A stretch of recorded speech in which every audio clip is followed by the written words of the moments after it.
You've seen thousands of them this week alone, but have you ever wondered, what are those little black bars actually saying? Let's listen to the secret language of stripes. Here's the shift we need to make. Consider this. A barcode isn't a picture for your eyes. It's a message written for a laser. So what does a laser actually see when it looks at one? 6 billion barcodes are scanned every single day. Why did a technology from 1974 become the invisible backbone of retail? What problem was so big that black and white stripes were the answer? So what happens when the laser touches paper? Light bounces off white and gets swallowed by black. Could a stream of brightness over time really be enough to carry a product's identity? Why only 2 symbols?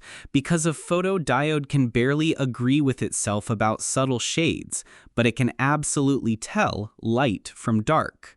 What other language could survive a smudge, a tear, or a tilt? Let's pull a UPC apart. What if every region of the barcode had a different job? A start marker, a company, a product, a checksum, an end marker. Could something this simple really be doing all of that at once? Here is the trick at the heart of everything. Why does one digit need 7 tiny stripes?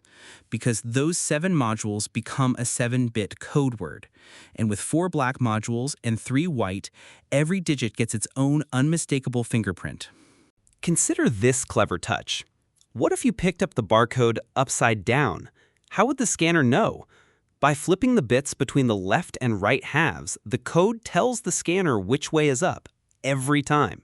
Why would engineers measure ratios instead of widths? Because scale, speed, tilt, none of them can change the proportion between a thin bar and a fat one.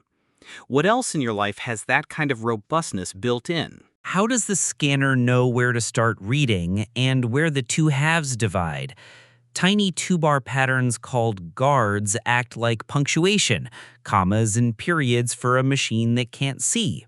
What stops the scanner from accepting a corrupted read? Watch this. Sum the odd positions, triple them, add the even positions, and take the remainder mod 10.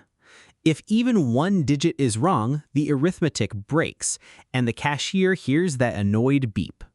So what really happens in that quarter-second beep?